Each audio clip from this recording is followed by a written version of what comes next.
మరి అయ్యగారు చెప్పినట్టుగా ఎవరికి వందాలు చెప్పకుండా దేవుడికి అప్పటికేసి అవతల చెప్తాను. చిన్న ప్రార్థన చేసుకుని ముందుకెళ్ళిపోతాం. ప్రార్థన. పరిశుద్ధ తండ్రి సర్వాంతర్యామి సర్వశక్తి ప్రేమ ప్రభు, ఇంతవరకు మీరు మాకు తోడుగా ఉండి ఆయన మీరు శిలువలో మీరు పలికిన మాటలు మేము ధ్యానించే అవకాశం మాకు ఇచ్చిన వేరు కొత్త వందనాలు ఇస్తాయి.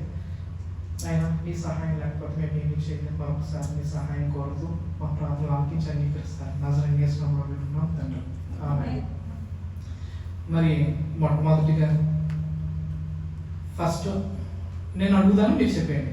ఇంకా నేనేం మాట్లాడి మీతోనే మాట్లాడిస్తాను. మొదటిగా ఏం మాట్లాడుతున్నాం? ఫస్ట్ మాట, తండ్రి మీరు చేయించున్నారు మీరు తెలియదు అంటే ఆయన అక్కడ ఎంత క్షమాపణ ఉందో ఆయన. రెండో మాట,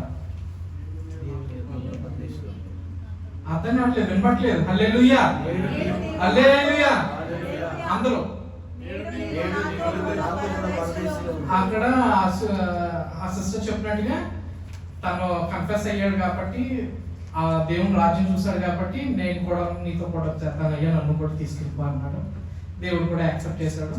అక్క చెప్పినట్టుగా కంట్రోల్ డిలీట్ బటన్ నొక్కేశారు, మొత్తం ఫైల్ అంతా డిలీట్ అయిపోయింది, ఆయన రాజ్యానికి వెళ్ళిపోతారు. తర్వాత మూడో మాట, మన రీసెంట్ బ్రో అన్నాడు నిజమే 9 దినాలు మనకు ప్రాబ్లం ఉంటే 100 దినాలు ఎవరైనా చెప్తే చాలా ఇబ్బంది పడిపోతాం. అటువంటి పరిస్థితుల్లో కూడా ప్రభు అయిన యేసుక్రీస్తు వారు ఆయన ప్రేమ, ఆయన కరుణ, ఆయన చాలి అసలు 9 నెలలు మన పాట వాళ్ళే మనకు వదిలిపెట్టేసిన సరే, కానీ దేవుడు మాత్రం ఫ్యామిలీని ఎస్టాబ్లిష్ చేశాడు కాబట్టి తను వచ్చిన రెస్పాన్సిబిలిటీ. ఆయన వెళ్ళిపోతున్నాడు, తల్లిని మళ్ళా అలా చూసుకోరు. 12 మంది శిష్యుల్లో యోహాన్ని సెలెక్ట్ చేసుకుని ఇదిగో నీకు అమ్మ కుమారుడు అని చాలా చక్కగా ఎస్టాబ్లిష్ చేసి వెళ్ళిపోయాడు. తర్వాత 4వ మాట సిస్టర్ చెప్తారు, అందులో అన్నం మాట పిట్లో వేసుకున్నప్పుడు ఎలా గుర్తుంది. తండ్రి అంత కష్టాలు పడినా సరే మనం ఒక గిఫ్ట్ ఇచ్చేసినప్పుడు అది మన కళ్ళ ముందు ఎలా పాడైపోయినా మనం చూడతాం, కానీ మనం ఇంటర్ అంటే మనం దాన్ని చేసి ముందుకెళ్ళిపోయి ఇప్పుడు నా కొడుకే సైకిల్ కొన్నాను, ఆ నచ్చినట్టు పాడు చేస్తున్నాడు. నేను కొనొద్దాను మా ఆవిడతో చెప్పాను, కానీ పిల్లలు పాడు చేస్తారు. అలాగే దేవుడు తన కుమారుని ఇచ్చేసినప్పుడు ఆయన అన్ని కష్టాలు పడుతున్నప్పుడు ఈయన ఒక మాట అన్నాడు, కానీ నిజంగా యేసుప్రభు తండ్రి వదిలిపెట్టేశారు, ఆ కొడుకుని వదిలిపెట్టలేదు. అలాగే ఇప్పుడు 5వ మాటగా నేను దప్పుకుంటున్నాను. అయితే ఈ మాటల్లో మనం ఏం నేర్చుకుంటున్నాం? ఫస్ట్ 3 మాటలు ప్రజలందరి కోసం మాట్లాడారు. మన యేసయ్య ఎవరి కోసం మాట్లాడారు?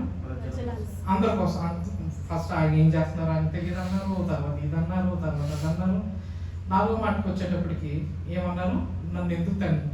4వ మాట నుంచి 7వ మాట వరకు ఆయన గురించి ఆయన మాట్లాడుకుంటాం. దేవునామ స్తోత్రం, హల్లెలూయా.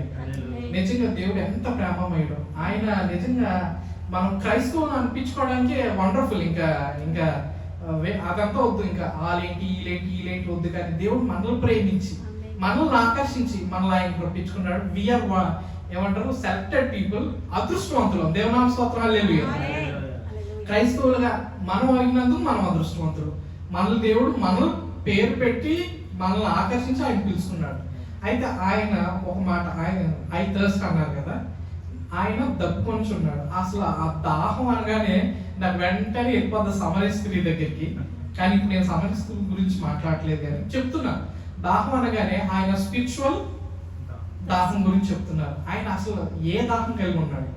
ఈ మొత్తం 3 మాటల్లో ఫస్ట్ 3 మాటల్లోనేమో అందరి గురించి మాట్లాడాడు. 4వ మాట నుంచి 7వ మాటకు వచ్చేటప్పటికి తన గురించి మాట్లాడుతున్నాడు. ఈ 5వ మాటకు వచ్చేటప్పటికి నాకెందు ఫాస్ట్ గారు ఈ వాక్యం ఇచ్చిన తర్వాత జాన్ 19:28, యోహాను 19:28. అన్న మీ దగ్గర మైక్ కూర్చో. ఎక్కడ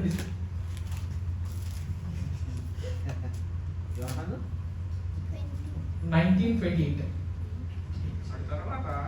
అటు తర్వాత సమస్తము అప్పటికి సమాప్తమైనదని యేసు ఎరిగి లేఖనం నెరవేరినట్లు నేను దప్పికొనుచున్నానని. లేఖనము నెరవేరినట్లు అనేసి అన్నారు. ఆయన పుట్టడమే ప్రాఫిటిక్ గా పుట్టారు. సిస్టర్ చెప్పినట్టుగా ఆయన ప్రతిదీ ప్రభువారు ఎప్పుడు వస్తారు, ఎలా వస్తారు. తూర్పు దేశం నుంచి 3 జ్ఞానులు వచ్చారు. దేనికోసం? యేసు ప్రభువారు పుడతారని ఆయన నాకు ఎప్పుడో తెలుసు కాబట్టి. అలాగే ఇప్పుడు ఈయన చనిపోతున్నారని కూడా లేఖనాలు చెప్పాలి. అప్పుడే మన క్రైస్తవ అంటే ప్రతిదానికి ఏమంటారు బేస్ డాక్యుమెంటరీ ప్రూఫ్. మన మనుషులు అన్న తర్వాత మామూలుగా వీసా వచ్చినప్పుడే ఆ వీసా అసలే ఇందా ఫేక్ అని మనం ఎలాగా నేనైతే భయపడ్డాను చెప్తున్నాను. అలాగా మొన్న ఒక బ్రోకి కేఓసిలో వచ్చింది ఆఫర్ లెటర్, మా చిన్నరాజు అన్న హెల్ప్ చేశారు ఆ అబ్బాయికి. అంటే వచ్చింది కదా, అది ఫేక్. అంటే మనకు తెలిసిన వాళ్ళకి మనం రికాన్సిల్ చేసుకొని ఇది నిజమా అబద్ధమా అన్నది మనం ఎలా అయితే పట్టుకుంటామో, దేవుడు మరణిస్తున్నప్పుడు కూడా ఆయన ఏకంగా ఇది ఎప్పటి నుంచో పురాతనమైన గ్రంథం, ఈ గ్రంథంలో రాసిపడి ఉంది. ఇది కూడా ఎక్కడ రాసింది? సామ్స్ 69:21, కీర్తనలు 69:21.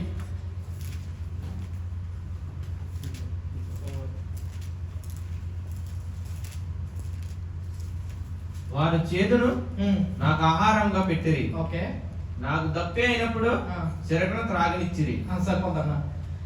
అయితే ఆ వచనంలో మనం జాన్ లోనే చూస్తే ఏకంగా చెరకతో పాటు ఏంటి ఇసోపు అదే బ్రాంచ్ ఆఫ్ ఇసోప్ అని కూడా ఉంటది.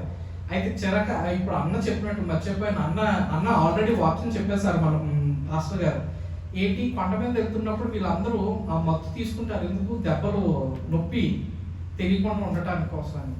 నేను ఈ వాక్యం గురించి ఇంటర్నెట్లో చూస్తుంటే నేనేదో స్పెషల్గా చెప్పాలి అంటే పరిశుద్ధాత్మ కాకుండా నేనేదో చెప్పాలనుకున్నప్పుడు నాకు ఈ మాటలు ఇంత కష్టం అనిపించినప్పుడు ఆ చెరక వెనిగర్తో పాటు ఇది ఇస్తేనంట ఆ బాడీలో ఉన్న పెయిన్స్ వాళ్ళకి తెలియదంట.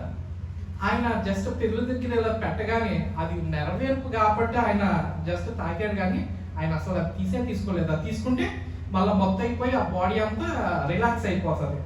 దేవుడు మన కోసం ఎంత ఆలోచించాడో మనం కూడా ఆయన కోసం అంత ఆలోచించాలి. ఆ స్పిరిచువల్ దాహం, నశించిపోతున్న ప్రజలేంటి, మనం నశించిపోతున్నాం, మన తోటివారు నశించిపోతున్నారు. ఆ దప్పిక, ఆ దాహం అనేది ప్రభువారికి ఎలా ఉందో మనకి కూడా అలాగే ఉండాలని మనం కూడా ప్రార్థన చేసుకుందాం. దేవుడి